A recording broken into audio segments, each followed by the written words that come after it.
couldn't just leave to go to California to get into the film industry. People would think I was wacky. But I remember acting was the only time that I lived in the moment. I think we can figure this out. And then I would sneak into the Disney lot. I had nothing to lose. Michael Eisner's assistant called. I think that's my sign. Which I love. I think I was one of very few women in this industry. If I wanted to get ahead, I had to remember the details. Sweet Home Alabama, Cruel Intentions. And I loved movies. I think I'm competitive with myself. Who you choose to work with is more important than what you're doing. My guest today is the phenomenal line producer, Sara White, whose incredible work has steered massive shows and films like Iron Man, Sweet Home Alabama, Euphoria, and Grey's Anatomy. Now, I had the absolute gift of working alongside Sara on Station 19, and every single day on set, I was completely inspired by her passion, her dedication, and her sheer drive. But what truly blows me away about Sara is how she carries herself through the chaos with such immense grace and ease. She is the woman who somehow does it all. She is up before the sun to work out. She is always impeccably dressed. And in the middle of a round-the-clock, high-stakes industry, she still seamlessly finds the time to make her daughter her entire world. Today, we are diving into her journey, where she's from, how she got into the business, and what it really looks like to balance life, motherhood, and the heavy lifting that comes with being behind the camera. Sara, you are an absolute force, and I am so happy to sit down with you today. Welcome to the show. Well, that is the nicest intro ever. So thank you. Thank you very much. Of course. Wow. It's all true. You know, and I think sometimes maybe we don't say it enough to people, but I did always watch you with such awe. And I think I did it a little bit with Saad. Yeah. Who at the time, you know, worked under you because he's gone off and done his own things No, now. he's flying. But, He's flying. you know, I would sit there with Saad and just be in awe of you. I mean, you are truly an inspiration at how much you can handle. And I know, I've been in the industry long enough, I know that you're juggling about 100, more than 100. I was going to say 100 million, but maybe not 100 million. But whatever that number is, it's pretty amazing. And you do it. And I would never know that you never fault. You never misstep. You always carry yourself with such professionalism. From even the little things of like, Sara, I know this is like part of the job of being a line producer, but coming down to set to be like, we're gonna have to force your call tomorrow. And just the way, you know, you ask it and you do that. But like, even just the way you did that, like every little thing that you did in such a way that was truly inspiring. So just wanna let you know. That's, thank you.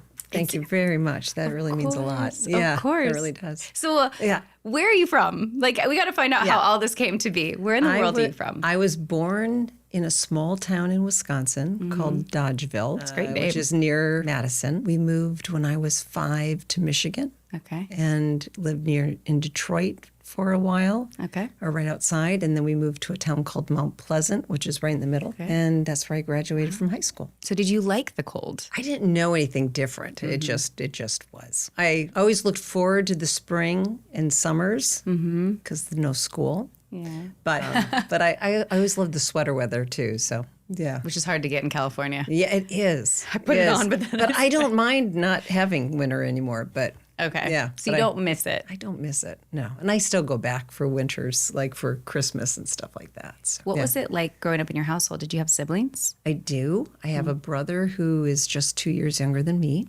It was very family oriented, very opinion oriented. There was a lot of opinions in my family. I love that. Opinions. So did everyone kind of speak their mind and it felt like you could speak your mind? Yes, very much. Though if my dad disagreed, he would be very loud and boisterous about it. So you had to be very strong if you had a different opinion, which was good. It was a good challenge. But my parents were very well read, big into the news, big into politics. So there's always and we always had a lot of people at the house. My mom had people over for dinner. They had dinners all the time. So there was always families over. So very social life. Very social. Did a lot of those families that come around also have like their kids? So were you always playing with other kids too? Yeah, they did. They had kids and, you know, my dad, he's a minister, but when we started off, he, when I was young, he was in camping. Okay. So he ran 4 camps in Michigan. He was always out and about. And then when we moved to Mount Pleasant, he took a parish, a small, well, it was a church with 2 people that he built from the ground up. Oh, wow. And so I think a lot of our community was with the church. But always very social, always Very very social. opinionated and somewhat boisterous. And even talking about politics. I've always been fascinated that because I didn't grow up in a house where we talked about that. But Yeah, we that's did. so And it was interesting because a big part is like my mom became Democrat pretty early on. My dad was Republican for a long while, the old Republicans, and I think he's definitely more Democrat now. But that was always interesting too, to kind of see my mom, who is much more, she has a quiet strength, seeing her veer off and kind of, I just remember when she was going to vote for Hillary and all of a sudden, taking the joint checkbook and sending in the checks, whether my dad said yes or no, So yeah. So they're very, they're both, and they still to this day, they wake up, the first thing they do is they get the newspaper, they read it. We complain about what's going on. They have opinions, how it could be different. So, I love the complaint about what's going on. What did your mother do? Or was she a stay-at-home mom? She started off being an elementary school teacher. And then when my brother and I were born, she became a substitute teacher. Okay. And then she got into camping for a while, oversaw a camp. And then when I went to college, I always think this is so fun. We were driving. I remember she and I were on a road trip. I went to college, and I think she hadn't worked for a while. She had been more working from home and doing volunteer work. And she goes, I just don't know what I'm going to do with my life. And I remember I said, well, if you could do anything you want, Mom, what would it be? And she goes, well, I'd want to be a principal, but how do I do that? And I go, I don't know. How do you do that? She goes, well, I have to get my master's. I go, okay, so you get your master's. Well, that woman, after that road trip, I think 2 years later had her master's. Oh my gosh. And within 4 or 5 years, she was a principal of a school. Oh. And then she took that on for 25 years, I think she did, a little over 20 years. Yeah, so she kind of she pivoted. And she was in her mid-40s when she pivoted. I'm picking up that you take after your mother. I don't know. I think I'm a blend, but I don't. Yeah, a little bit. But I think I'm a lot like my dad, too. Yeah. But you see both. You see that yourself. Yeah, I think I'm both. Yeah. But it's interesting, just that kind of drive. It sounds like in that, that's silent. I think you said it earlier, the silent strength that she had. Yeah, she does. Very strong, but quiet and humble. I mean, you'd never know what she accomplished. So you have to ask. Wow. Yeah. She sounds like an amazing. So both your parents sound amazing. They're good people. And did you have a fun time growing up with your brother? Like, did you have sibling rivalry? Like, were you at each other's throats, or did you guys love each other? Both. So the typical. Typical, yes. Yeah, I mean, he was younger, and I think we're very different. I think we always have respected each other and both supported each other. Is all your family still back in Michigan, or? My parents are now in Wisconsin. They moved back because that's where they were born and raised. So they've moved back to be closer to family. And my brother lives in Chicago. Okay. So they're all Midwest. Okay. Yeah. When did you know that you had any sort of, that you had any sort of love for the TV industry, film industry? Did you know? I don't know. I don't know if I would have admitted that I knew. I think I channeled. I am a big mantra person. Yeah. And I remember like in my high school yearbook saying, where are you going to be in 10 years? And I was going to be in California living with chimpanzees or something, kind of wacky. So I think I kind of channeled that. And I loved movies. I never really watched television, but I loved movies, and going to the movies was like, I just thought it was amazing. It was like, for me, when I would watch a movie, it's like I never thought about anything else but exactly what I was looking at. And I acted in high school and loved acting. I think I kind of did that, but then when I went to college, I thought I couldn't just leave to go to California to get into the film industry. I mean, people would think I was wacky. So I thought, let me get into journalism. And so I thought, let me get into that. And that's kind of a taste of that. So I kind of made that my focus in college and did an internship at a news station. And I have a really bad ear. I mispronounce bad. I mean, I'm terrible with language. Got it. And I remember one time thinking I was doing an internship and running off to do a news story, and I couldn't pronounce somebody's name. And I thought, I really wanted to be Joan London. And I thought, that's going to be I'm just going to be a mess. I'm going to say something. I'm going to say the wrong name. So I thought I'm not going to make the success that I wanted. But I did move to Chicago, and I worked there for a couple years. And then it was at my 5-year high school reunion. And I was working for the Lutheran Church at the time in Chicago, and they had a $300,000 budget. And we were to make content for a network called Odyssey, which became the Hallmark Channel. So I was doing that for a couple years. And I thought, 300,000, I thought, I don't even know, how am I going to make this work? And I went back to my 5th-year high school reunion, and I sat down next to a friend of mine who lived in California, who was working at Disney in product placement. I sat at the bar with him, and I kept asking him questions, and I left there thinking, I need to do this, or I'm going to regret it. So I did reach out, and I said, is there any way you could send me a directory or something? So that's kind of how he sent me the Walt Disney Picture directory, which was like this thick, that big. He sent it to in the mail to me. I'll never forget. And that's when I got my little yellow highlighter and highlighted the people I wanted to meet. And that's kind of how I kind of made my entryway to California. I love this story. I have so many questions. What I'm going to say first, where did you go to college? College. A small school called Luther College in Decorah, Iowa. Okay, so you went to Iowa for college. And was Very that... Midwest. I stayed very Midwest. Were you doing the journalism major at that college? It was liberal arts, so I was communications and business management, but then I just kept doing internships at news stations. Okay. Yeah. Did you ever toy with the idea of going to California for college when you were looking at colleges? Oh, gosh, no. I don't, that was like so, I couldn't even imagine of like casting that. Got it. I didn't know we didn't have a lot of money, but I knew what I could ask for and what I couldn't. I just knew. It's like when I went shopping, I knew if I could ask for that sweater, I just kind of had those boundaries. And I knew I had to look at a school in Michigan, my dad said, because in case we couldn't afford it. I put my eyes on this school in Decorah, Iowa I thought was just amazing. Yeah. It was beautiful, and it was Lutheran, and I thought the parents can't say no to that one. Yeah. And it had a connection with Mayo Clinic. So at one point I thought physical therapy. So I thought, that could be. And it was only an hour and a half from my grandparents who were in Wisconsin. So I thought Perfect. It was kind of, yeah. You knew that would be an easy yes for your parents. It would be an easy yes if we could afford it. Which is good. Yeah. So it was an easy yes. You knew that one was going to be easy. Yeah, that was an easy yes. And did your parents kind of go, you're definitely going to college? Did you ever have a choice to not go to college?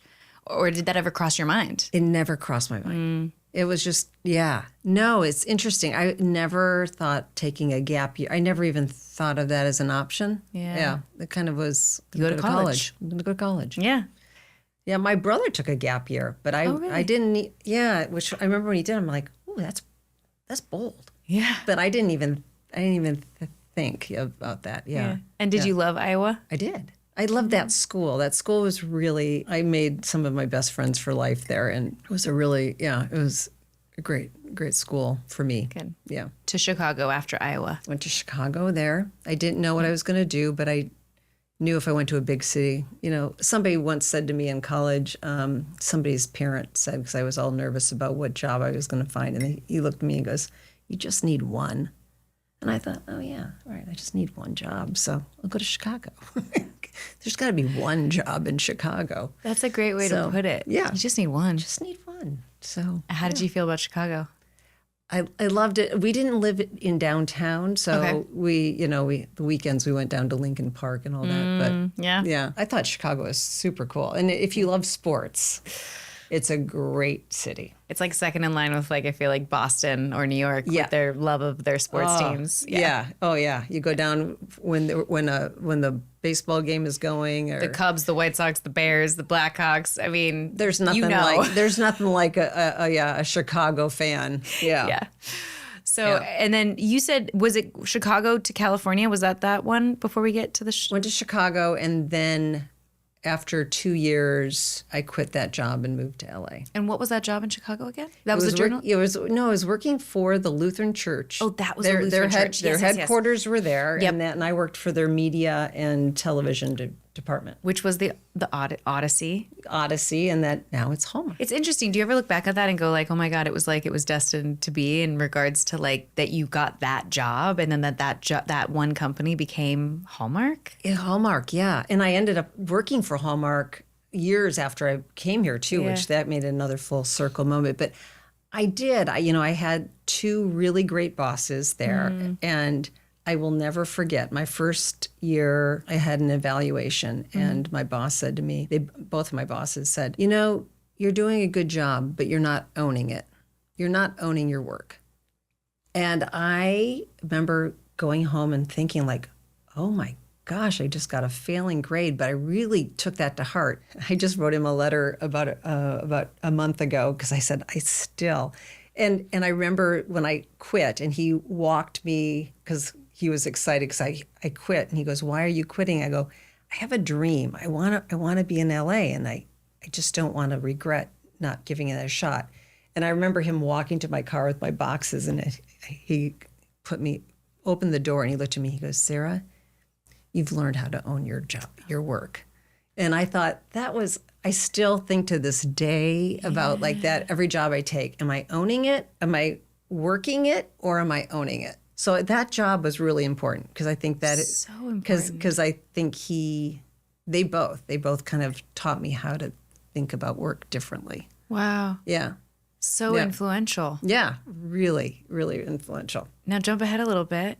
You got this directory shipped to you. Oh yeah, I got this directory. Oh yeah. And then you highlighted every single name. I did. And this was, and you probably do the math, but this was back in 1990. So that directory, right? You didn't have emails or anything. Gosh. So I had the directory. Not even emails? No. All your resumes were hand. And you mailed.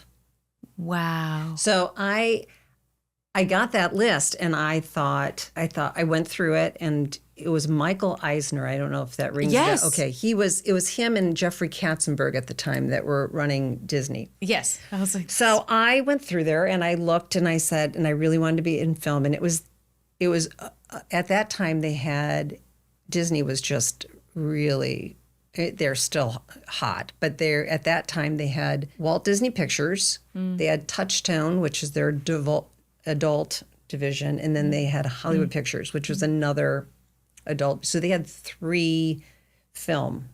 I didn't even think I was so I looked at it and I thought, okay, I highlighted Michael Eisner's name. I went to the features, and I think I don't know if it was Sam Mercer, but who was the head of production. I highlighted their name, and head of television. I remember that. After I did that, my dad and my brother they were big baseball fans. Yeah. Hopefully this is not too boring, but. Oh my God, this is not boring at all. Okay. So they had seen every baseball park in America except for San Diego. My dad called and he said, they've never invited me to these games, never invited my mom. It was their thing. Yeah. And my dad said, Sara, we have one more stadium to go to. It's going to be San Diego, and we're going to invite you and your mom, and we'll fly you out. And I had already had that directory. Yeah. I'd been there, and I'm like, oh, that's my ticket to Los Angeles. Yep. So I said, that's great, but could you stop? Could you stop me first in Los Angeles, and then I'll fly from Los Angeles, San Diego? And my dad didn't question. He said, sure. So I sent out my resumes on, do you remember, I don't know if, again, there used to be like hot pink, you had different revisions of scripts. Yes. And you would have the hot pink and the goldenrod and all that. So I took goldenrod and the hot pink and the lime. Yeah. And I wrote my resume and the cover letter on that. And I sent it to Michael Eisner, and I sent it to and said, I'm going to be out there at this point. Can I meet you? Yeah. I don't know if anybody got back to me except for Michael Eisner's assistant called. I was in Chicago. Mm-hmm. I think we had a recording But the recording that you could leave your message after the beep. Yep. But I happened to be home. So I picked up the phone. She introduced herself. She said she got my resume. And she goes, I just need to let you know we don't have anything. And I hung up the phone and I thought, okay, my resume had that I went to Luther College, that I was working for the Lutheran church. And I thought, this is meant to be. She called me and I was home. So this is meant to be. Yeah. So I went to there. I remember walking around. I did do some meeting with some people. Yeah. And enough to know, I still remember the guy's name, Jim Lemley. And he said to me, you know what? Do you live here? And I go, no, I live in Chicago. He goes, that's not the way this industry works. Yeah. If we're going to hire you, you need to be ready at any moment to start. We're not going to give you a 2-week notice. He goes, but keep in touch with me if you're really serious. Yeah. And I said, oh, I'm serious. And he goes, okay, well, keep in touch with me. So I went back to Chicago, went to my bosses, told them I'm going to give this up. Michael Eisner's assistant called. I think that's my sign. Yeah, which I love. And then I went home. I went for a run with my dad, and I knew they were not going to be happy about it. But I went for a run with them, and I thought if I tell him as I'm running, I don't have to look at him. So we were running, and I'm like, Dad, I'm going to move to California. And he was like, why? And I go, I got to give the film industry a try. Yeah. And I said, this is what I've done. I've met some people, but I have to get out there. And my dad goes, but you're doing so well at your job. I mean, they just gave you and I'm like, I know, but I got to give this a shot. And he goes, I'll never understand, but it's your life. And okay. And so I'm like, okay, so my mom drove out with me. I had a U-Haul and I had one friend that was in school choir with me that didn't have any furniture, so my twin bed became his sofa during the day and my bed at night, and then I would sneak into the Disney lot and hand out my hot pink resumes and knock on people's doors, and I did that for 2 weeks, and I got a job. Wait. You would sneak onto the Disney. Nowadays, that's impossible. You Things can't are do it like anymore. locked. You can't do it anymore. No. So you sneaked onto the lot and then just knocked on the doors. Yeah. Oh, I would knock, and I remember my one interview I had, and it was level starting at the bottom, like being an assistant to an executive. And I remember one guy said, I've gotten like 2 or 3 of your resumes, and I looked at him. I said, I've been putting them under everybody's windshield wipers. And then I looked at him. I said, well, maybe not everybody's, but. I was like, I had nothing to lose. I was like, I needed a job because I didn't have any. I came out here with less than $1,000, so I couldn't have told my parents. Yeah. So I'm like, I don't have an option. I got to get a job. And I did. Slight desperation in that exact moment. Yeah. But I love just the determination you had to be like, I'm just going to sneak onto the lot. Were you scared? I'm not a rule breaker, so I would have struggled even breaking onto the lot. No, I mean, a couple not times my friend who was in product placement would give me a drive on, but after a while, I just would go on, just kind of walk in like you kind of belong, right? And then I just kind of knocking. You owned it. I did. And did you ever go to other studios than Disney, or did you just stick with Disney? No, my strategy, if I had one, I didn't think about it as a strategy, but my thinking was the town is so big. Yeah. I got to break it down and just focus on one. Smart. And so that's what I did. And you took the sign that Eisner's assistant called you, that you're I thought like, that was that's the the sign. one. Yeah. I thought that's the sign. I mean, listen, this industry is all built on like, give me a sign. Just give tell me a sign. Tell me which direction to go. Yeah. And so you got hired. Yep.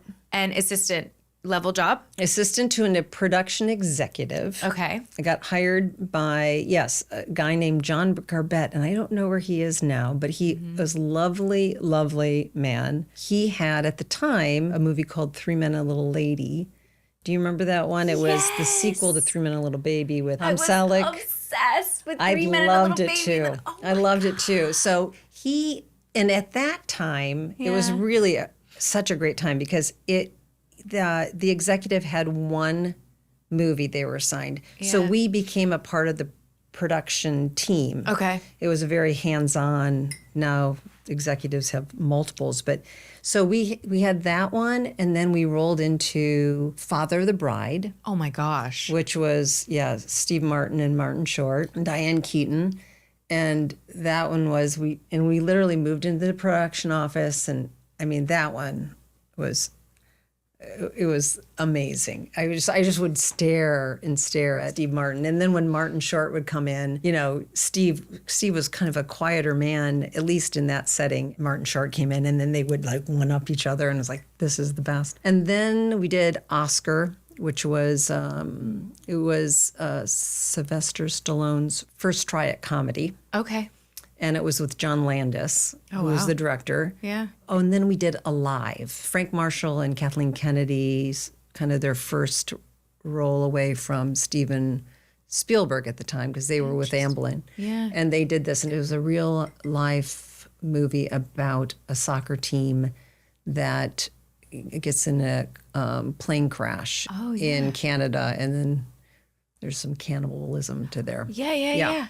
Okay. So we did those. They went dark. They went dark. They were testing it, and then word came that they were going to lay off my position because we had like a team of 3, and I got the word that they were going to lay my position off across the board. Like your title, like My that title, because and that I was so excited. So because I really wanted, I knew I didn't want to be an executive. I really wanted to be, on the show.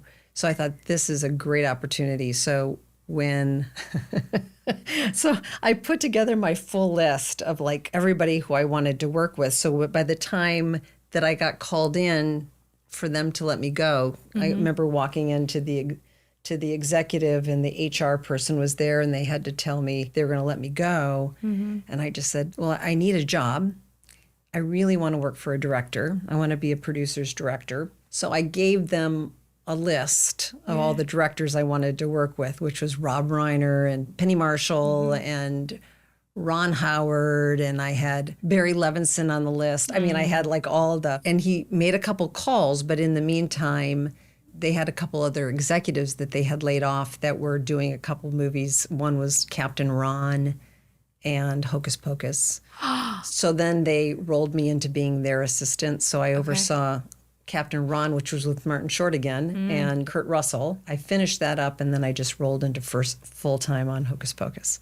So that's kind of how I landed into freelance, and then I just kind of kept rolling. Now, just so for people listening too, understanding, I by the way, thank you so much for laying this all out so perfect and beautifully. Just so people understand that when you say you didn't want to be an executive, what does that entail? Being like a studio executive? Is that more? Yeah, it's more, I mean, it's working for the studio, right? And so it's more for Disney, it's corporate, but it's being an executive that is going to be, working with the show, but making sure, the following what the studio is wanting. Okay. And I wanted to be with the filmmakers. I was very clear that I wanted to be a director's producer. And then I kind of took some time off at some point to make sure I didn't want to act. And then I came back to it. So we're going to have to. Yeah. So so that was. So basically, like a studio exec, that position is more like a desk job. You're basically, in a sense, but you're still visiting you're still visiting. You're still doing it. I mean, now that I have some time behind me, I can see that you can do the studio executive your way. We know Sarah Fisher. Yeah. She's definitely not behind a desk. Yep. And there's a lot of different ways you can do it. But I'm not a very corporate person. Politics, I can do politics. I don't like to think about who do I need to tell first, second, and third. No, it clutters my brain. It didn't speak to you. Yeah, it didn't. But it is always, this industry is so interesting because there are so many titles. Yes. Some titles, even I, being in the industry, I'm like, what does that title mean? I still to this day have to ask all my writers friends, I'm like, what is the difference between every level of writer? Because everyone has a different title. Yeah. So even I sometimes, and I know that it fluctuates, right? Like Sarah Fisher is able to do being a studio exec very different than other people we know that are able to be, that are studio execs. exec. So, but it just didn't speak to you. It was more the politics game and not as creative, it sounds like. Yes. Yeah. And so you went to be on set and you made it. What I love though is when you gave that list of the directors you wanted to work with, were you scared? Were you nervous when you gave that list? I was so excited because I thought, I didn't know how I was going to walk over the bridge to production. So I thought, oh my goodness, by me being laid off, this is going to be my way to get over there. So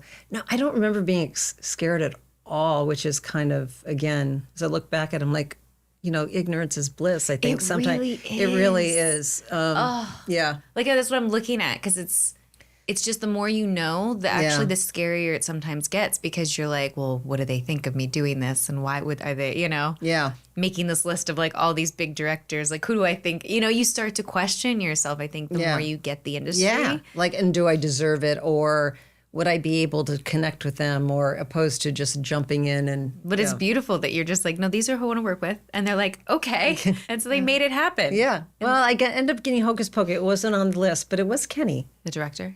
Because he had just gotten done doing a Michael Jackson video at the time. I'll come up with it before I'm done. He was a dancer. Anyways, but he was the director. Do you want me to Google it? Yeah. Kenny. Yeah. Kenny Ortega. That's it. There you go. Kenny Ortega. Yeah. I just blinked. It happens. There's a lot of names. Yes, a lot of names. I can see And them. like you said at the beginning of this, you're like, I was the person that didn't get into journalism because I'm not good at names. I'm not. So you ended up working, but I mean, it's a stepping stone, right? So you ended up, but did you, Hocus Pocus? I mean, we're talking Bette Midler, Sarah Jessica Parker. Oh my gosh. Like. That one was also fun. I would sneak in. I remember one time they had one dance number. I snuck in to their rehearsal and I just thought, it was amazing. Because Bette Midler at that point she still is amazing, but she was really at the top of her game. Sarah was just coming up. And I remember she was just dating Matthew Broderick at the time. Oh, wow. And Kathy Najimy was, she was just coming up too. So, yeah, it was fun. It's just so cool to be a part of, like, I'm just noticing a pattern here, whether it was, like, working for Hallmark before they were Hallmark. Yeah. Hocus Pocus became, even though it was Bette Midler, I feel like, did they know it was going to be as big of a hit as it was? Or was it a hit? And I just think it was a hit. No, it got the Raspberry Awards. Oh, so it bombed. It became a cult following like years later. I mean, it was my childhood. Yeah. And people said that, but it really tanked when it first came out. It kind of feels like it was a little ahead of its time and how like kind of wacky it was in a way, but it was so much fun. It was. And we built all of that on stage too. And I just remember all the smoke with the special effects and I remember the mummy coming out of the ground with the moth coming out of its mouth. But then isn't that crazy when you hear that it actually didn't do well and then for other people it did. It's just at that moment, the time that it came out, it didn't catch on. Yeah. Somebody was like, this isn't right for right now. That's right. And it probably I would be interested to see when it finally caught on. Yeah. But so what did you do after Hocus Pocus? I then went and got a job with a director whose name is Xavier Kohler. And we did a movie called Squanto. It was about the first Native American Thanksgiving. Oh, wow. And so we filmed that in Nova Scotia and Montreal, and I was his assistant. It was great. It was with Mandy Patinkin. Xavier Kohler had just come off of getting an Academy Award for Best Foreign Film. He was Swiss. He and his wife, they just took me under their wing, and he was so great. I sat in all the meetings with him, and being in Nova Scotia in Montreal, it was my first location. Really? Yeah. And how did you feel about that? Loved it. Colds are probably, was it in the winter or the summer at least? We went winter. We went into, it was summer and into fall. I don't know if we got into December, but Montreal, I remember being just incredible. I haven't been back since. I wasn't back. We filmed that in 1992. Wow. It was the earthquake was at the end where we had 94. 92 or 94? 94. So we finished it. We went through, we were in post when the earthquake hit. So I love that for so many people in California, that earthquake was obviously makes sense, but it's like everyone knows where they were in 94. 94. And when you were doing this, was there a ton of other women in your position? Like, were you working Yeah. Like, I'm so curious too, because talking with a lot of people, it feels like back then there wasn't as many women in these roles, and you are talking to you had a lot of amazing male bosses. Yeah. Were there any women at the time? No. And it's funny because I never thought about that. I was always, when I was at the table, I think I was one of very few women. Yeah. So, I mean, it makes sense for the time. Yeah. I don't, and I never really thought about it in that either. I just like, but when we get Shondaland, I remember sitting around a table, like it was very powerful when I remember looking around the room and it's like, it's all women. Yeah. I mean, I've never been in that situation before. Did you feel like when you were sitting at those tables, even though you didn't notice, like you didn't pay attention to the fact that like, oh, I'm the only woman or one of the few only women, did it ever feel like you had to act? I'm just curious for my own personal reasons. Yeah. Like, did you ever feel like you had to act differently because you were in a room full of men? Did you feel like you had to be, like, did that shift when you ended up being in a room full of women? Yeah. Do you feel like you were able to shift at all? And maybe you weren't. Maybe it's exactly the same. I don't think I was. I think, if anything, and I think I've become much more comfortable with this as I've gotten older, I'm not a loud person, and I think I believe in something, I say it, but I don't put an exclamation point on it. And I remember a couple times thinking to myself, you've got to be louder. I've changed. I don't think I think that anymore. I just have to feel strong in my mind about something. I don't feel like but I remember thinking, because men are often, not always, but often louder. But no, I felt like for the most part, though, I did feel like it was a strength. That you were a woman in the room. Wow. Yeah. Did you feel, it felt like they respected you a lot? I don't know. I never thought about that, but I don't. I just felt like I always had a different point of view, right? And I thought that was a strength. Yeah. Right. So I can't put myself in your shoes. I just imagine you sitting on those rooms and you still spoke, being from a household of people that had opinions. It sounds like you didn't shy away from sharing them if you were asked. Yeah, I don't know. My hunch is I probably did shy away at times. Okay. My hunch is I did, but I think probably also times I didn't. Yeah. Isn't that interesting though? Yeah. I'm sorry, I'm not trying to Yeah. I'm just trying to imagine you in those rooms as, going back to those times. But it just sounds like it was quite effortless though. Yeah. Yeah. In a lot of ways. I mean, I was an assistant for I felt like it was a long time. I look back, it probably wasn't, but I was an assistant, so I don't know if I was at the table For every single. Yeah. Got it. And then eventually I kind of, as I started getting into production supervising and production managing, I became at the table more often. But Got it. So when you were doing the assistant stuff, that was assistant, typical what you'd think what an assistant's doing. And when you were in that position though, were you able to just look at what was going on and just fall more and more in love with it? Every film, every project, every location, every script. Oh, loved it. I loved it. And I remember I was an assistant. Kind of how I got into production managing is I remember I was on a kids soccer movie called The Big Green. It was so much. Oh my God, yes. Did you see it? I remember it as a kid. It was like, it was actually one of the best film experiences because you had the kids hours. Yeah. And Oh, that always is. and there was a woman director, Holly Sloan, who's amazing, and I was the assistant to the producer, and that's kind of, I remember that he would have me come on all the location scouts, and I would I guess I asked questions because when they were looking for a second unit person to oversee second unit, the director and the cinematographer recommended that I oversee it, because I was asking some good questions. So that's kind of how I fell into it. And then I kind of oversaw that unit.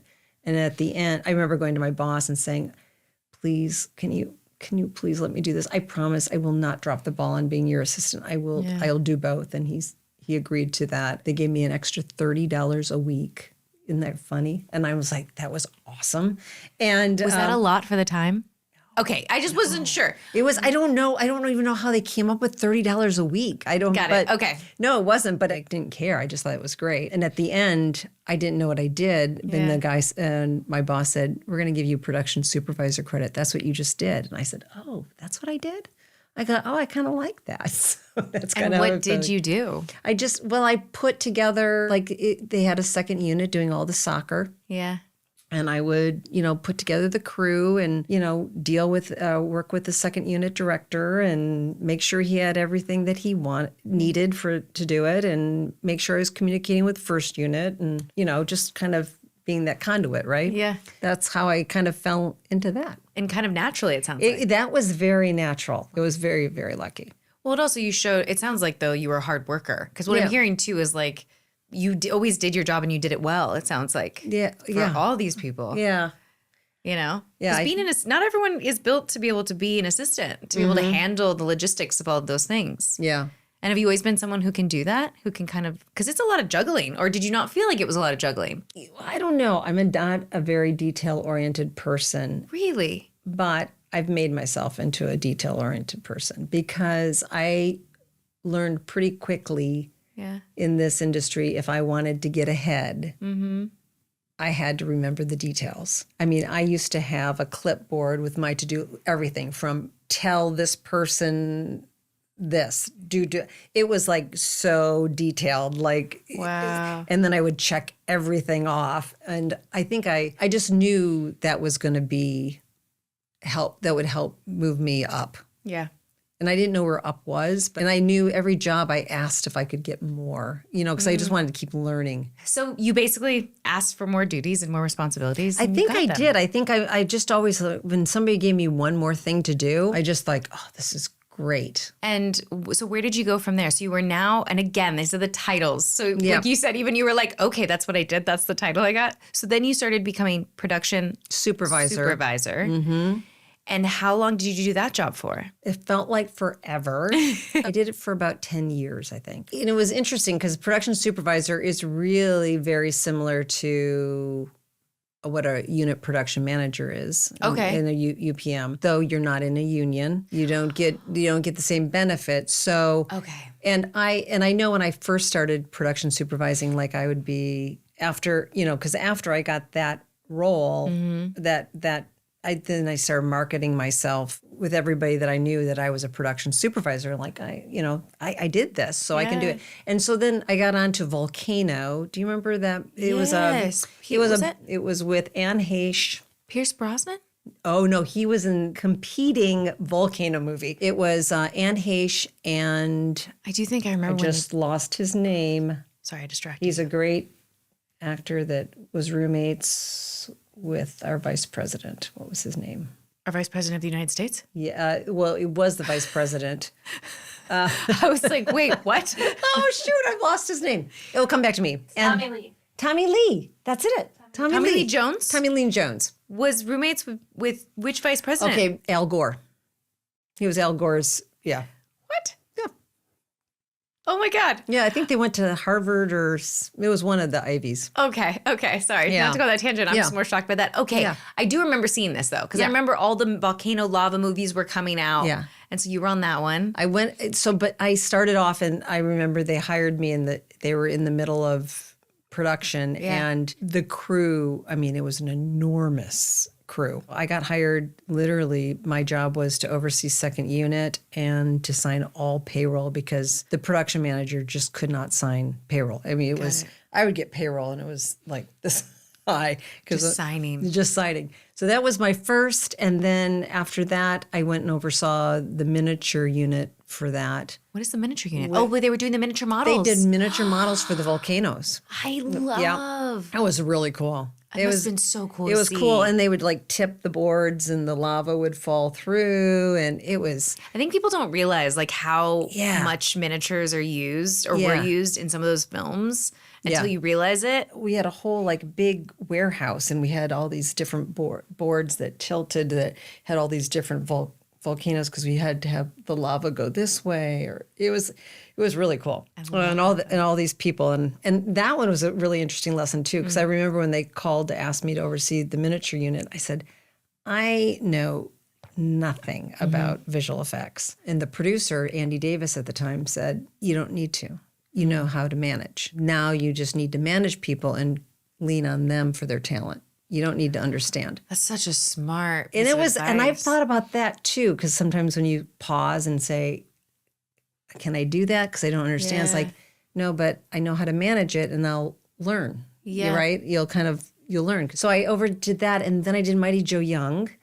And then I oversaw second unit and special effects on that one. And Rick Baker was doing all the monkeys. Yeah. So I oversaw his division. Yeah. So I kind of started off that way where I would do little things and then eventually the production supervisor would go to like Sweet Home Alabama. Then I was the production supervisor on the entire thing, you know. So it's just kind of grew. Was that the first one? Was Sweet Home Alabama the first movie that you were full production? What was the title again? Production manager. No, it was Cruel Intentions. That was the first one I did. Yeah, yeah. Production manager. I actually ended up, because it was non-union, I ended up getting... Cruel Intentions was non-union? The director was non-union, Roger Cummel. So I ended up getting unit production manager so I can use those days to kind of bank for the Directors Guild, yeah. But you added up those days so you knew. So you were UPM. On that one, I was UPM because it was non-union, so I could count those days. And then I worked with the same producer for 7 or 8, 9 movies. I can't even remember now. So then I think we went from there to Sweet Home Alabama. I think we did that. There's some great films. I mean, I don't know how you felt about Cruel Intentions, but again, as a teenager, it was great. Huge. Oh yeah. Yeah, I know. It was I didn't tell my parents. Yeah. And I kept it off my resume for a long time because I thought my parents would be I was going to say. And now I look at it and I watch it and I just laugh. I'm like, it's not nothing. It really is. Also, though, this is before IMDb, I'm assuming. Oh, yeah. So you just didn't put it on your resume. Oh, my God. Yeah. I wish we could go back to there not being an IMDb. Yeah. I just wish we could do that thing where you're like, can I just show people the things I want to show them? Yeah. Like when you used to be able to craft a resume and say, these are the things I want to tell you about. Mm-hmm. IMDb just tells them everything. Everything. And it's like, I didn't need to tell them everything. Mm-mm. And some of those things I don't, it's just. No. You do a little deleting or have a little more control. Right? Yeah. Yeah. Yes. IMDb has really put a damper in that. Anyways, I side tangent. So you did Cruel Intentions, Sweet Home Alabama. You still are only doing films. You're not doing TV yet. This is all films. No, I did. Then I went Sweet Home Alabama. I think after that I went and did Catwoman. Which one? Catwoman with Halle Berry. In Sharon Stone. We did that up in Vancouver. Yeah, and I was out of town all this time too. I was out of town. Cruel Intentions was here. Which is interesting. But I was mostly out of town until after, was it Catwoman next? I can't remember. It's a good career when you can't remember which one to which. After it was Sweet Home Alabama, then there. Because I remember Catwoman saying, this is the last movie I'm going to be doing out of town. You said that. Yeah, I remember saying that to myself. I didn't say it out loud, but I just said, this is the last one, and if I have to leave the industry, I will, but I can't. It was 15 years of being mostly out of town, and I couldn't visualize myself finding a life partner in this world. Yeah. So I remember making that, and it was at Catwoman, they got me into the Guild. Got it. They grandfathered me in, and I didn't see that coming either. But I really didn't want to go. And I had been working with the same producer for a long time. It was kind of a long story, but I decided, okay, I will go to do this. And I thought, okay, this is my last one out of town. Warner Brothers executive came up and he asked if I was free to go to dinner. And I thought, okay. And then he said, what do you think about getting into the Guild? He goes, I found a way that we can get you into the Guild. And I said, but doesn't that mean I have to, because you have to get 300 days out of town and 100 days, it's 300 filming days out of town, at least it was at the time. So crazy. And you had to get 100 of those had to be prep. And so you had an additional 100 for prep. And I said, oh, that means I have to be out of town to get the rest. And he goes, yeah. He goes, think about it. It's really good benefits. And I'm like, I have to think about it. So I don't know. As I do. And I did say, thank you. I will. Yes, I would love to. Thank you very much. So I got into the Guild and I thought, well, now what do I do? Because now I have to go to town. Now I have to go to town because I only had Cruel Intentions, which was 30 filming days. And I don't know if that was 50, 60 days or something. And I thought, ooh, that's a lot. Yeah. Luck had it. They had a movie. It was Santa Claus 3. This wonderful executive. Wait, what was Santa Claus 3? Take that back. That was, I got called in and Santa Claus, they came for Santa Claus 3. They asked if I'd be interested in considering that show. Okay. And I said, yeah. And I said, but now in the Guild, and it was going to be in town. And the executive goes, I think we can find a way. I go, really? So they, again, found a loophole. God bless them. And so I got to stay in town. I got to build my days there. Yeah. And then Iron Man came and they asked if I'd be interested. And I said, yeah, but I'm in the Guild. And they said, and I love that you wear it like you whisper. Like, I'm in the Guild. It's in town, Iron Man. And the God bless him. The exec said, we're not signatory yet. It was Marvel's first movie. So they said, let's pay you. Oh my God. Let's get your paperwork done, and then we'll become signatories. So I ended up getting, by the grace of God, I got all my days without leaving town. So Sara, obviously, Sara, you're very humble, but you must have been phenomenal. I know you're phenomenal now. I've seen you work, but you must have been so good at your job for people to. I mean, I get know. No, it was well, thank you. It was just very fortunate. I'm very fortunate because I honestly had made up that mind. I thought I'm not going to get to a place that I have a career and not have a family.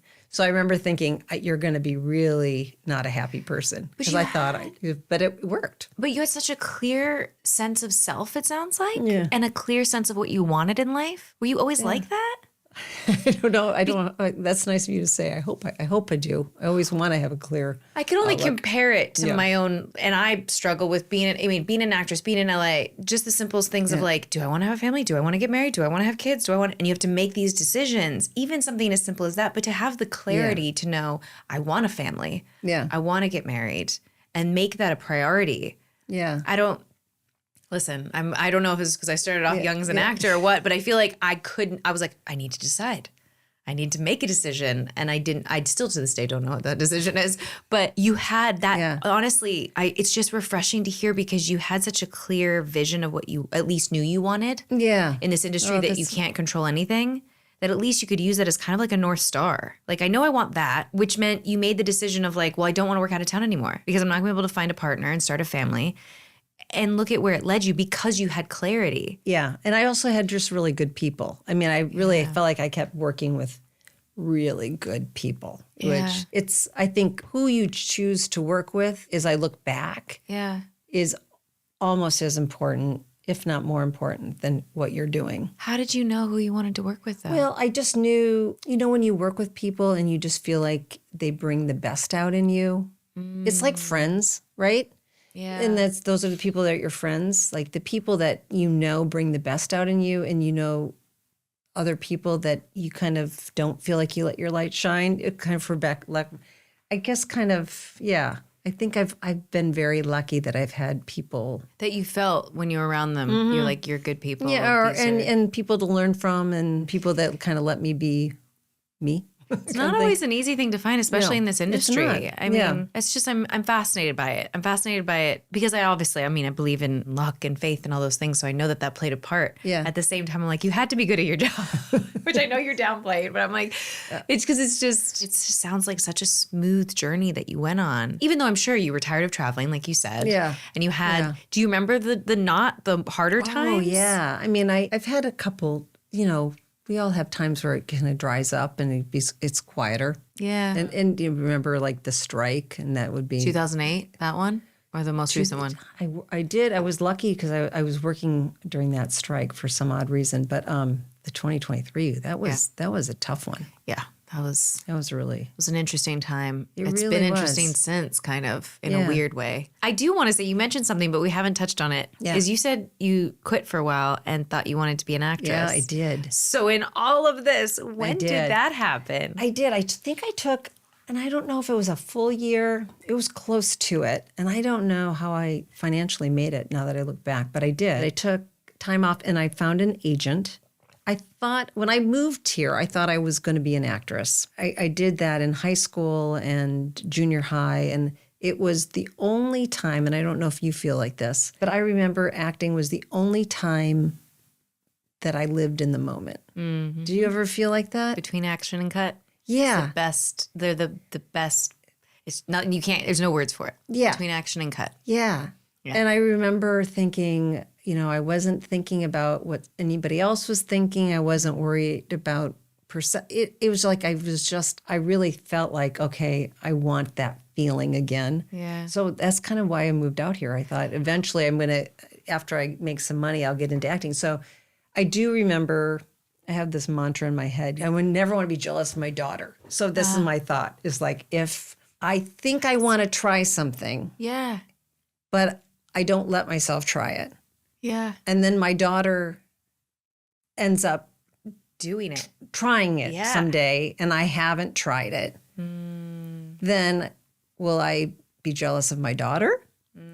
And so that's been, even before I had a daughter, before I even had kids or married or anything, I always thought that's my always that's always how I try things, is like, okay, if I don't try that, will I be jealous of my daughter? Yeah. So I took a year off and I got an agent, took acting classes.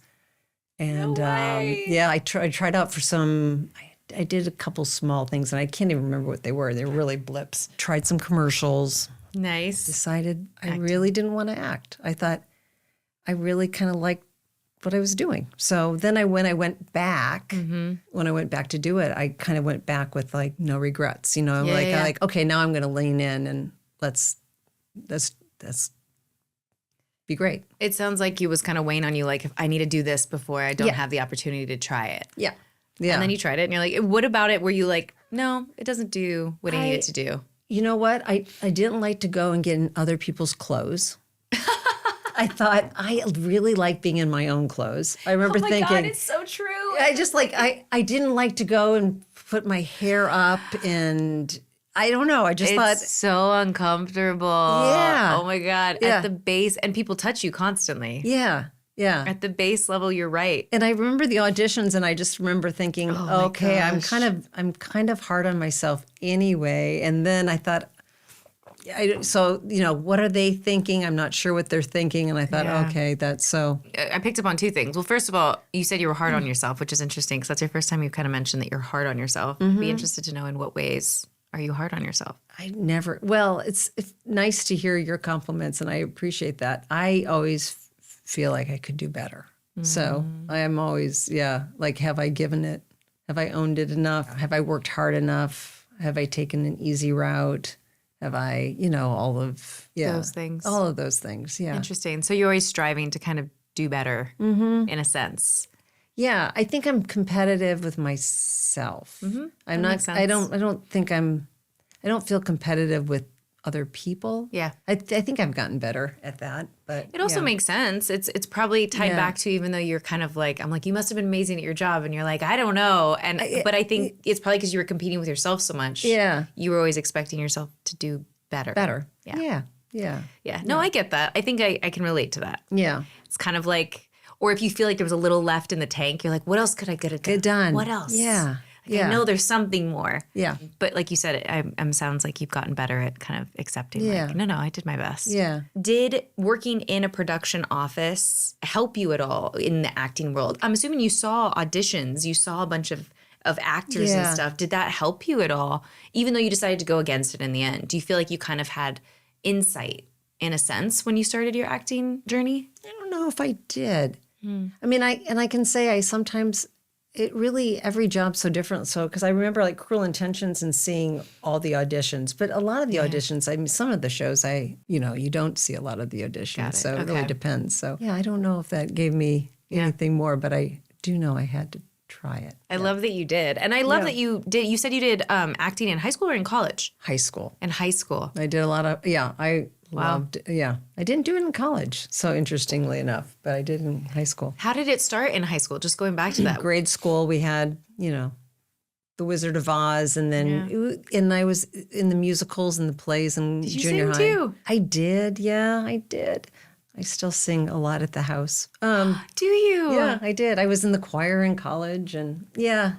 Wow. And we were big into musicals at your house? In high school. Oh, okay. Yeah. Okay. And we lived in a college town, so I would go to a lot of the musicals at the college. Okay. I just love musicals. Do you think you could ever get into producing musicals? I would love to produce a musical. Wow. Yeah. Well, I think that's on my list. I was gonna say that's that on my has list. to be on the I would list love then. to do a musical. That and a biography. Those are the two left that I would really like to. I remember we talked about that. Yeah, that we did. Yeah. Love a biography. It's great that you're at this point in your career where you're kind of like, okay, what else on my bucket list? What other things do I want to do Just now? got to manifest it. Yeah. I mean, obviously it's worked for you so far. Yeah. So you get back into, at this point, you're a production manager. When did you become line producer? When did that switch happen? For people that don't know, those are different jobs. Yeah. But so when did you switch? I production managed the LA portion of Beverly Hills, Chihuahua.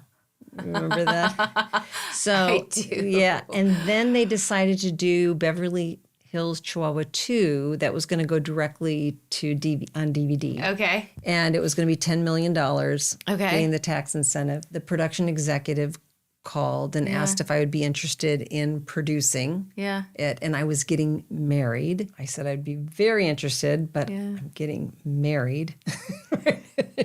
And he said, I think we can figure this out. I love that everyone says that to you. So it was so Every nice. single person. I think we can figure this out. So I took 1 week off during prep. Yeah. And the director seemed like, I remember in the interview, I said, I'll just take a week off. So I did. And so that was To get married. To get married. And we still have not had a honeymoon. So we still have not. So I don't recommend like slithering it in, but that was my first. And then they asked me back to do Beverly Hills Chihuahua 3. Oh. As the line there producer. was a third one. Yes.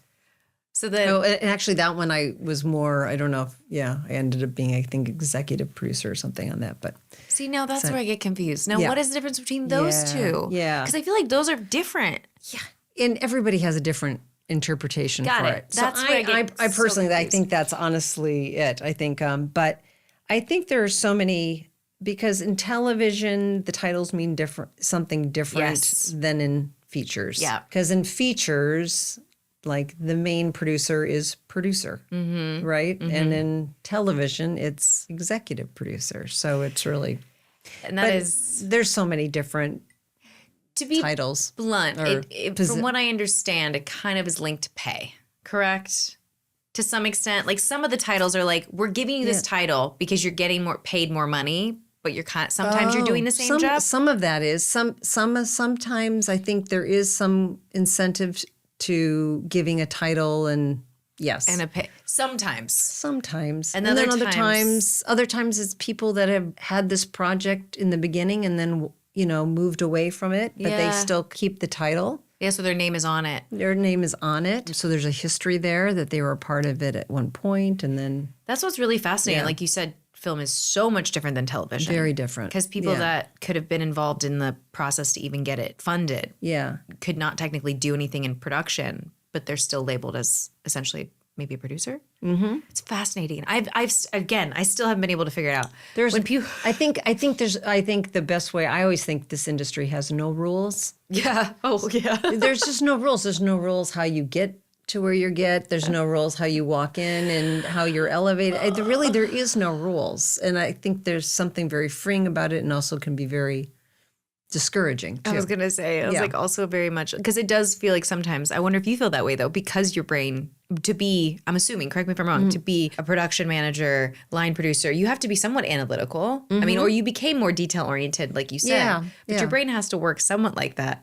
And I've just always been frustrated. I'm like, can you just tell me if I do A, B, and C, I get D? And that's not this industry. No, You go Z, you go T, you go R, you go and, A. and sometimes it can be analytical, yeah. and then you see somebody come in and they just start off with the associate producer credit, or they, there's. And you're like, how? What? It just is. No rhyme or just reason is. sometimes. Yeah. And so when did you switch to TV though? Like that's what's so crazy is you're still doing film. Yeah, I know. I did film, and then how I got into television was I did Iron Man. The producer that was on Iron Man became Lewis and Kevin, who now oversee Lewis.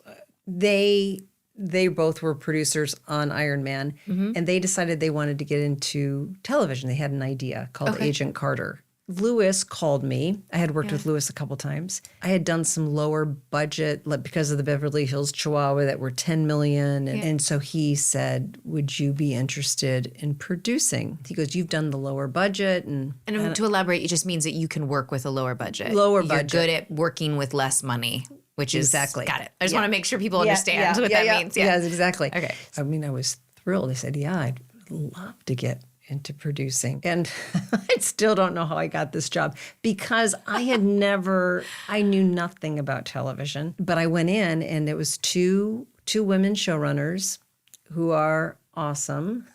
They're amazing. Michelle Farikas, and I'm sorry if Michelle hears this, I think I said that right, Farikas, and Tara Butters.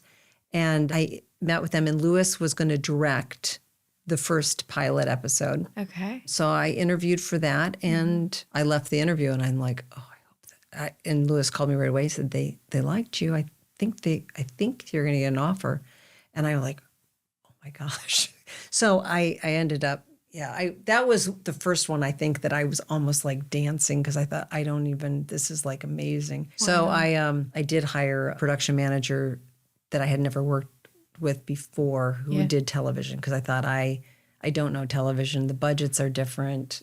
Scheduling is different. Thinking is different. But that's so smart. Did you come up with that or did someone recommend? I did because I thought I need somebody who's going to really understand television. That's so smart to have that just be. Yeah, it was Mary Kane. Mary Kane. That's was the first time yes, because you know who was on Station 19. Yeah. Who, from what I understand, has so much history in television, correct? Yeah. Oh my gosh. Yeah. So we did 2 seasons of Agent Carter. Wow. And then that was my entryway. And then that really has allowed me to stay in town because then I could wear both hats, features, and so it kind of opened up both sides. More options. Got it. Yeah. And then you're like, okay, well, if I need to do something that's in LA, I could do either film or television, whatever's shooting here, basically. Mm-hmm. But TV, did you find you had a love for it? No, I can't say. It's. I loved I did enjoy that. But I think television is so fast. Yes. It's fast. I think the second episode, Lewis directed the first one, and then Joe Russo, do you know him? Yes. He came in because he had been doing some Marvel movies. I think they had just finished the Avengers at that point. Okay. He came in and directed the second episode. So I asked. It's usually the brothers, right? Did they both do the TV show together? He just Joe came in, and I asked if I could have 5 minutes with him. And I sat down. I said, "I'm new to television. Yeah. I know you did The Office. I think didn't he do The Office? I have no idea. But he did The Office. I think he did The Office. Do The Office? I'm looking. I think he did, or Parks and Rec. I think it was Office. So I asked him, I said, what's the difference between television and features? Yeah. And he looked at me, he said, in features, you make the right decision. In television, you make a decision and you make it right. That is honestly, of the best piece of it. That is brilliant. Isn't it brilliant? I have quoted him in so many interviews. I need to someday see him again and thank him because I have used that over and over again. But it's so true. It's but so also true. To give yourself that freedom to say that because television does move so fast. You just have to make a decision. And if you don't make a decision, then everybody's looking at you and it's like, what are we doing? Yeah. So it's like you just make it and then you just need to make it right. And so since I've shadowed so much and got to direct on Station 19, that is exactly what they would say. Just make the decision. Do it. If you realize that later it might not have been the right decision, you'll figure out how to make it right. Yeah. So it's television. That sounds like in any role that you kind of play, it's kind of just, I feel like even as an actor, we get scripts sometimes the night before. It's like, okay, I just got to make a decision and how to play the scene because it just moves at such a fast pace. Oh my God. I'm literally writing that down and quoting that. It's a good one. It's all Joe.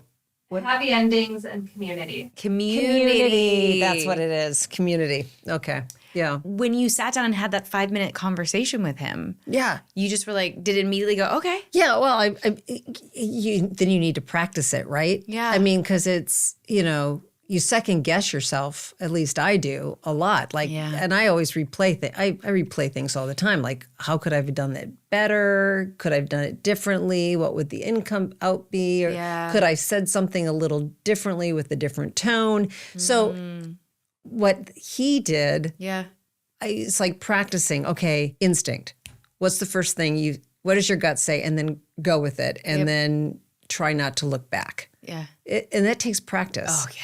I mean, that's just life. It takes practice. You don't look back and say, and, constantly practicing that, right? Yeah. Which will tie into a question I ask at the end, because for sure. But Yeah. It's like, because you always think, okay, if I would have gone down that road or if I would have said that, would that person have reacted? It's just like the whole thing, but it's like that. I don't know. I think so. I started looking at television differently because I thought this is a really good practice just to use your instincts and try to make quick decisions. And I don't always think I'm great at that, but I know I'm always working to be better at that. Again, it sounds like you have this drive to be better and better. I mean, I never saw, again, I'm not in the inner workings of the producing side of things on Station 19, but from my perspective, we know when things aren't going smoothly at the top. Yeah. You feel it as an actor. You're like, what's going on? Like something, you can't figure it out, but you know something's off. And that never happened with you. Everything always ran so smoothly. So even though you were there trying to be better and do better, I can tell you just from experience, I've been on a lot of shows and like things have gone where you're like, something's not going right. Stuff's going wrong. Yeah. Never happened with you. Oh. It just, you run such a smooth sailing ship. Like, it's like, oh, this is great. This is awesome. That's nice. I have great partners. I have really, really good partners and good people. You do surround yourself with amazing people too, but I think that says a lot about you as well. Yeah. It's thank you for that. You come with a good team, and I think everyone on your team raves about you. I mean, Saad I can never say, it's like just so much love for you and admiration. I think everyone that meets you feels the same way, it sounds like. He's amazing. Yeah. So anyway, he's part of the family. He is. You really have created a family. Yeah. So you start this adventure in television, and that was, I mean, Agent Carter wasn't that long ago now, right? It's 2012, I think. Oh my God, it's already been that many years since I think Agent Carter? so. And now have you just done basically TV since? Yeah, I've done a couple small little independents that I've dapped into, but for the most part, I did Agent Carter. I don't even remember what I've done after that. It goes too fast. It really does. But I did Agent Carter, and then soon after that, I think I did go back to Marvel for a little bit and did I did Thor or Doctor Strange or something like the big reshoots. But then I got into Get Shorty, which I did for 2 episodes, and then I got a call from Shondaland because I had done a pilot. I did a pilot with them. With Shondaland? Yeah, that didn't go, which is one of their few, doesn't go. And then I came in when Izzy was born. Sarah was producing Off the Map. Sarah Fisher. Sarah Fisher, thank you, yeah. Of course. So I went in and I worked with her for a little bit. So then when I was on Get Shorty, they called about, because then Sarah started working for Shondaland. So they called about Grey's. And that's, I can't believe Grey's. You joining Grey's was that long ago, but I guess it makes sense because even when I think of the trajectory, it's like the 7 years that I was on there has flown by, and you were on, like, it's just that time. Just where does it go? I know it goes so fast. Yeah, I was at Grey's for 2.5 seasons, and then we were on Station 19 for 2 years. Wow! And then I started working at HBO for a little bit. And then I went at Netflix and then just finished up at HBO. So there. And by just finished up at HBO, you mean Euphoria? Euphoria. It's a little show. Movie. Just a little show. movie. Yeah, if anyone knows of it. It's interesting though, but you had said, and I just want to touch on this, and I can't remember what we had said here and what we had said before we started, which was working with moving to go to work with Shondaland. Yeah. Now you're at a table with amazing. Predominantly women. I mean, there's mainly women.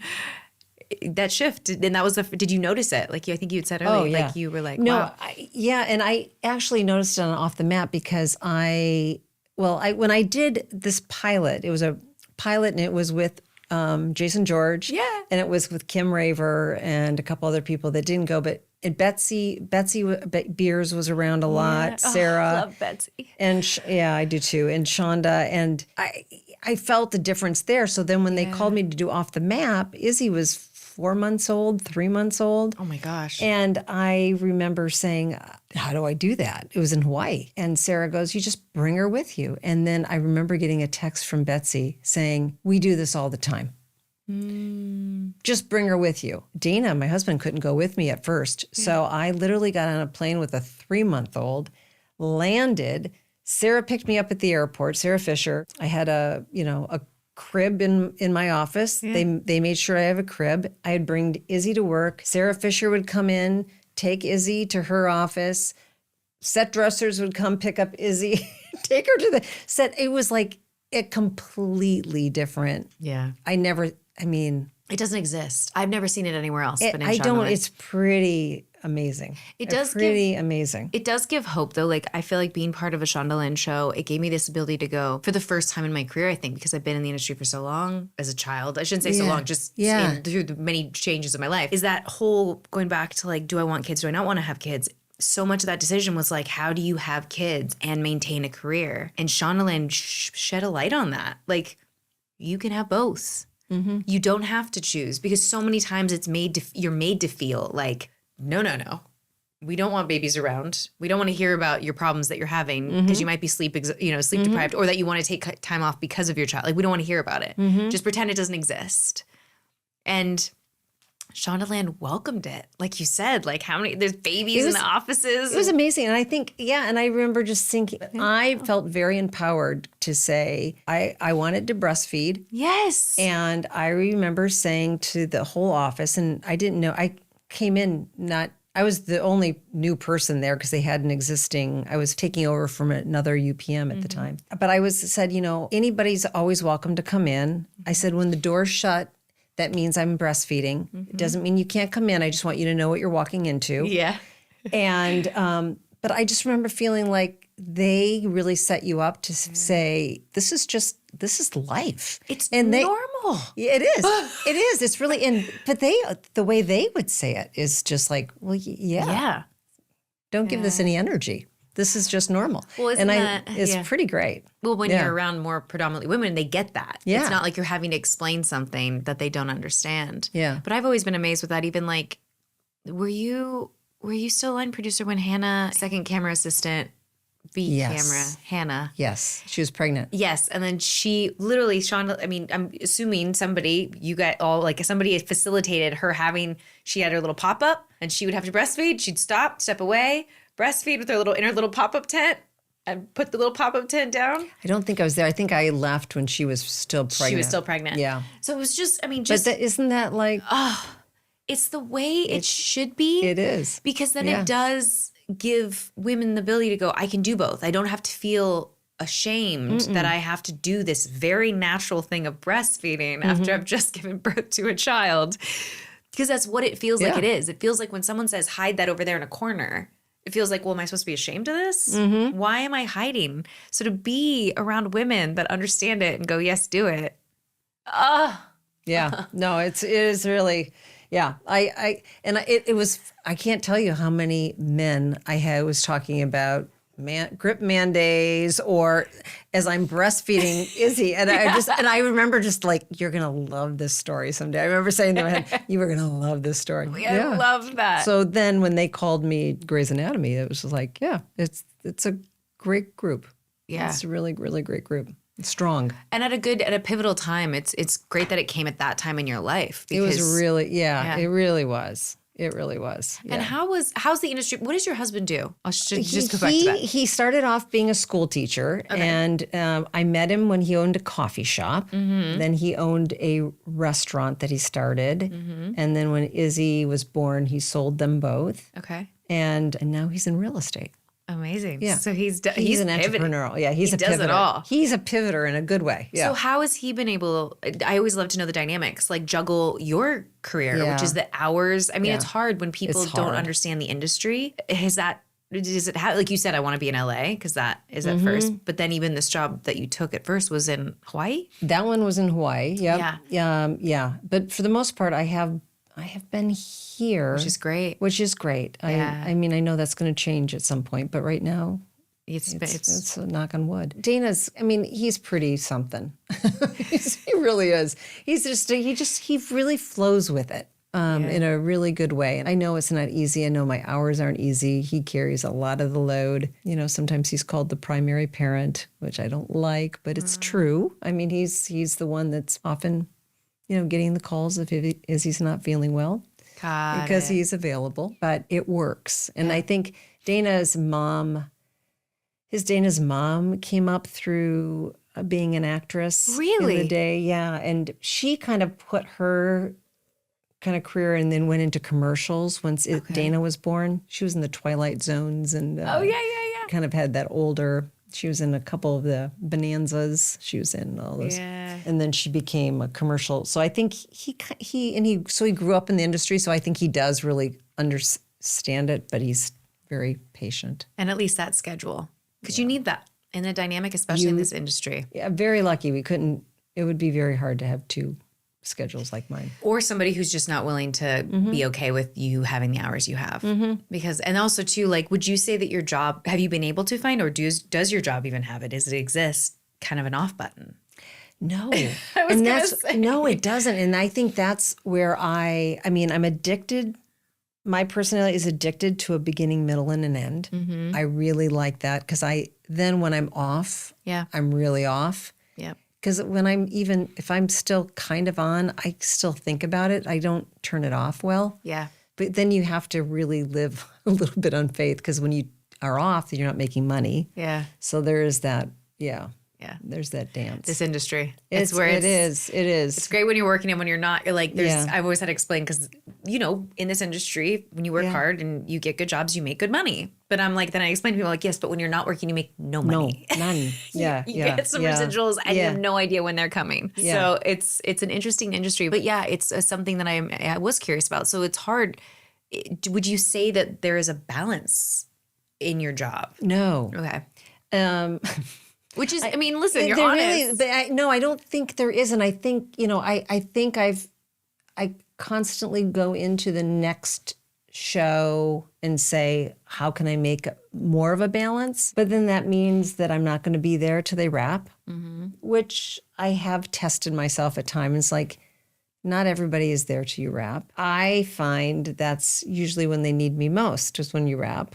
And they usually need you the most in the beginning. It's like something's either not going to show up in the beginning, or at the end of the day, they're not making the day, or they have to change the next day or something. So I find it's just, you know, you do that. And, you know, Amy and I have worked together for many years. So we try to tag team, but I think her work ethic is a lot like mine. So I think we're both not good at doing that. And literally turning off. Essentially, the phone is always on. Well, and if we're working nights, I sleep with the phone next to my bed because what happens if somebody, God forbid, there's too tired to make it home, or like I just want to make sure I'm up for that phone call or awake. So I do need to take time off to kind of balance it. So yeah. But it is something that because that's the thing with sets, right? Everything is completely unpredictable. It's like, I always like to say when people that are outside the industry, and you correct me if I'm wrong or if you disagree with this, it's like a wedding. Because they always say you can plan a wedding. Yes. Something's always going to go wrong. It is a wedding. Television. Yeah. Or filming in general. It's like a wedding. You're going to spend all this time in prep, planning everything. Yeah. Most of it's going to change on the day. And something will most likely go wrong, or at least be unplanned. Some are happy things, happy accidents, and some are not. But like, I'm like, if you can try to think of like a wedding, that's what the film industry is. It is. Okay, it I'm is. glad you agree with me. Yeah, no, it's true. Or a circus. Yes. Well, we're all circus performers. Yeah, we are. Yes. But yeah, it is very much. Yeah. But then you have something to see for it. And I think that's also, it's like, how lucky are we that we can, at least I feel like I love saying, okay, I that was a part of my life and I can still see it, you know, or you can go back and look at it and like. It lives forever. It does. I mean, it never goes away. Yeah. There's something very special about that. Yeah. Sometimes, though, I feel is that when you do go back, is if you also know it kind of ruins the entertainment a little bit because you're like, oh, I know all the all Yeah. the good and bad of Yeah. that production. Yeah, it's true. Anyway, it's you've had a phenomenal career, and you just come off of Euphoria.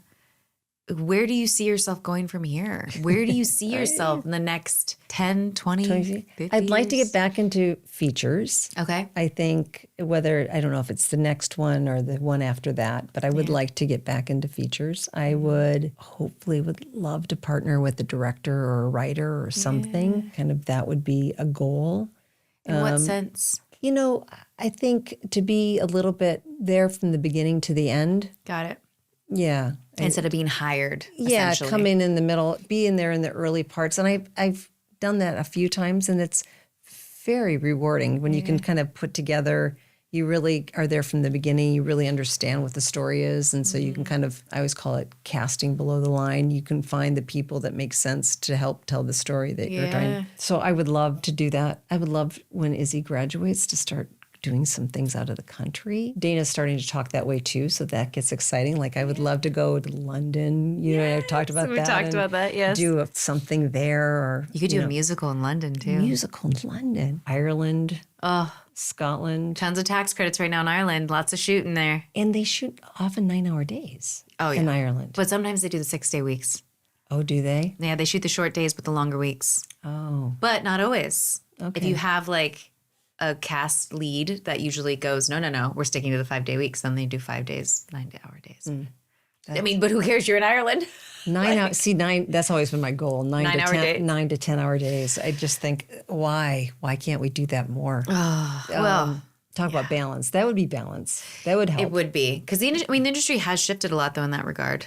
The pandemic, it feels like it really made that. Because remember, there was that requirement, right? It was like it had to be 10 hours. It couldn't be over 10 hours. I feel like we're slowly getting back to that thinking, but yeah, I think all of that. I think I've talked to you like, I'd love to figure out a podcast. I mean, I kind of in this new media, and it's like figuring out different ways to tell stories other than there's many different ways. So I know I'm kind of excited. I'm excited for you, and I feel like that's I can relate. Stage 19 ended, and I was like, I'm not someone to just sit around and wait. Yeah. So what can I do to be creative? Yeah. And I was shadowing directors, and I was like, I'm going to start a podcast, and I'm going to tell stories in different ways and learn a lot of different things. But it sounds like you're kind of at that phase too, where you're like, I want to do storytelling in a slightly different way. Yeah. Yeah. And try something. And I think like, I've always kind of been driven, like if there's any strategy, I always think, okay, I would like to try different things. Yeah. And I think, okay, I've done action. So I think, and I think I've told you that when we talked about biographies, I've never done a biography. Yeah. I'd love to do a biography. I've never done a musical. I would love to do a musical. They don't seem like outrageous goals. No.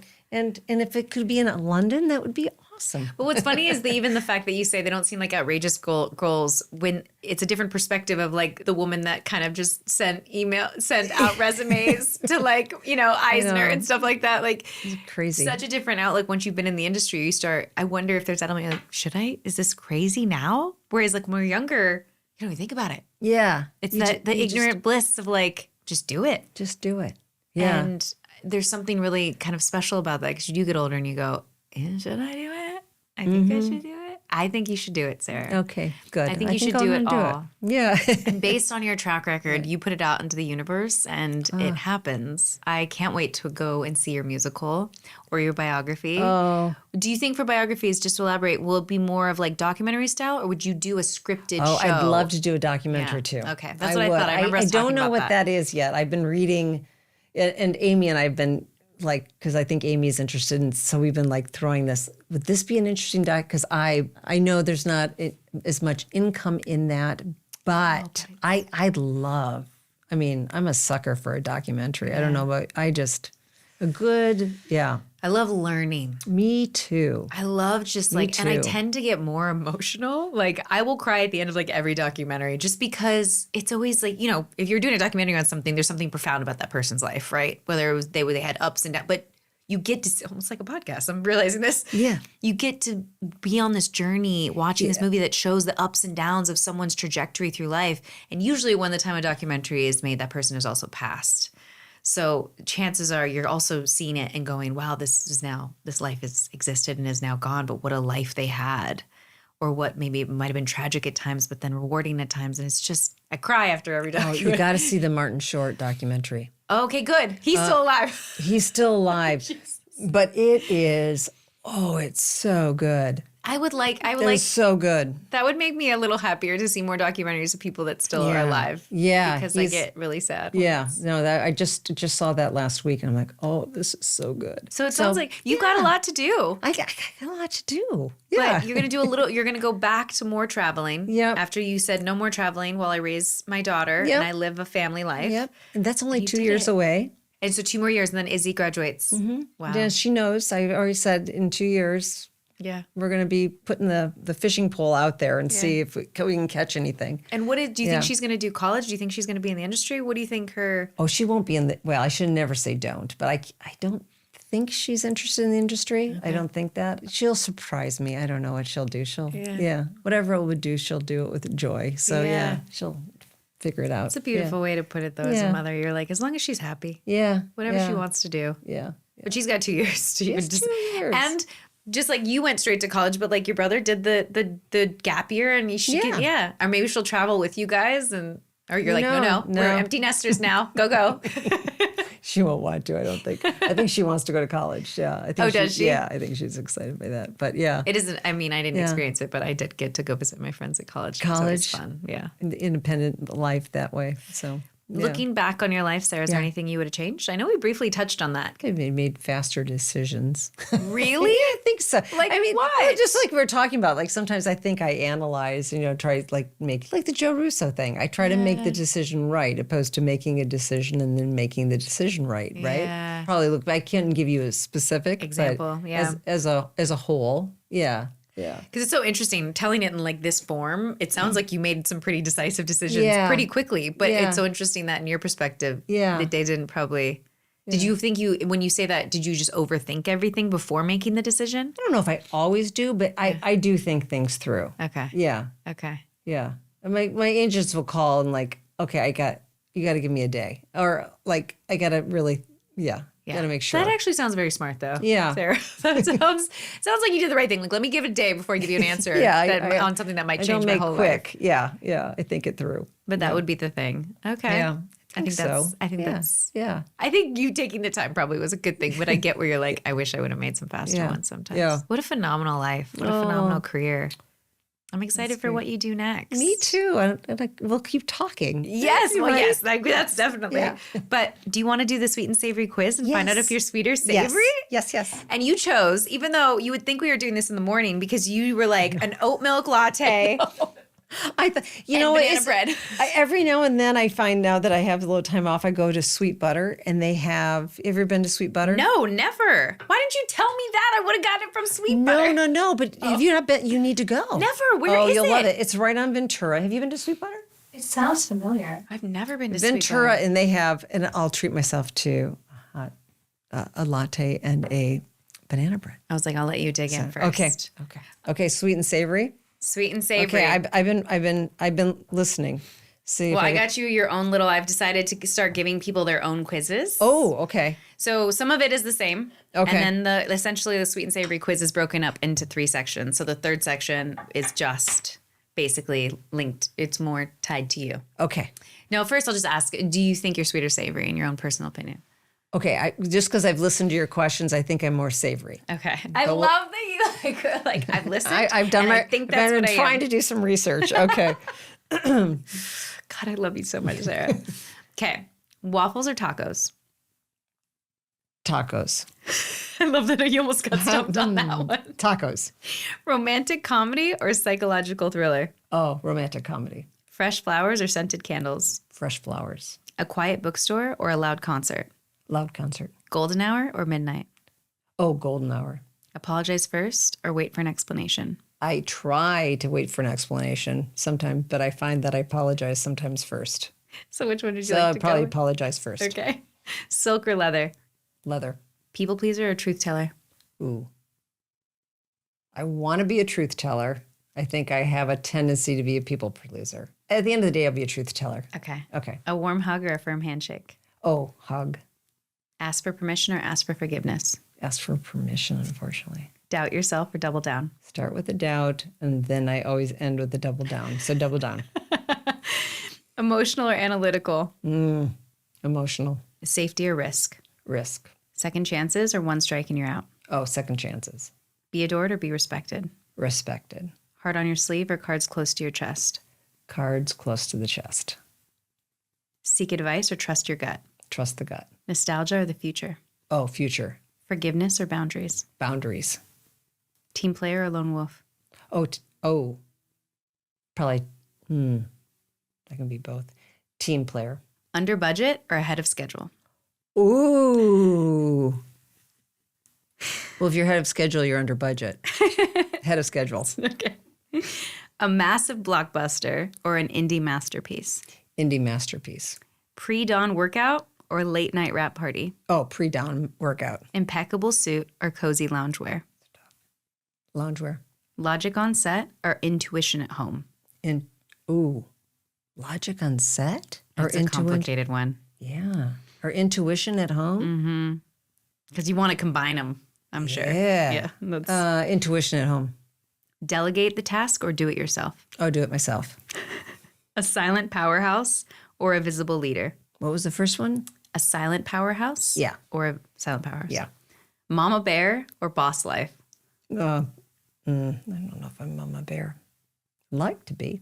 I say powerhouse. Boss life. Oh, boss life. That's boss life. Okay, that's one. Manage the chaos or prevent the storm? Oh, prevent the storm. Command the ship or protect the peace? Ooh. Yeah, that's a tough one. Ooh. Protect the peace. Okay. What'd I do? You're savory. I am savory. You are savory. All right. There's been so many savories lately, which is so cool. Yeah. Some of those are so great. And I love to see like the pauses and when people actually do pause and Oh, don't yeah. pause. And Those are good. this is good, right? Yeah. Switching it up a little Yeah. bit. But also it's just so interesting when you are put in a situation, like, because when I did this test once and I was shocked. When you answer things quick, like later you might be like, oh no, I should have done this one for that one. But that's why rapid round's kind of fun because you're like, I have to be in the moment. Yeah. But some of them are hard. They're hard. Yeah. And like I always like to say, like the truth is life is all a little bit sweet and savory. And I think at times we're more savory than more sweet, depending on where we are in our lives. So yeah, so I kind of love it because right now in your life, you're savory. Savory, but there's a time and place to be sweet and time and place to be savory. And I So think it's that's good. what's so great because It's life is a great. little bit of sweet and a little bit of savory. Thank you so much, Sarah, for being on the podcast. Oh my gosh. And for being one of my early guests. Like, this is new for me, and I just feel so supported by you that you were willing to come on and tell me your amazing story. I look up to you.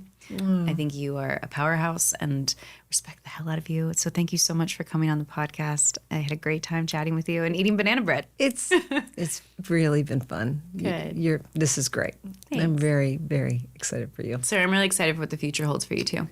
I'm really excited to see what's next and Thank to you. support you in whatever that is. Because I know it's going to be something great. Thank you. And I'm right back at you. Thanks, Sarah. Yeah. Cheers. Cheers. And to the great mugs. Thank you. Very good. Thank you so much. Perfect.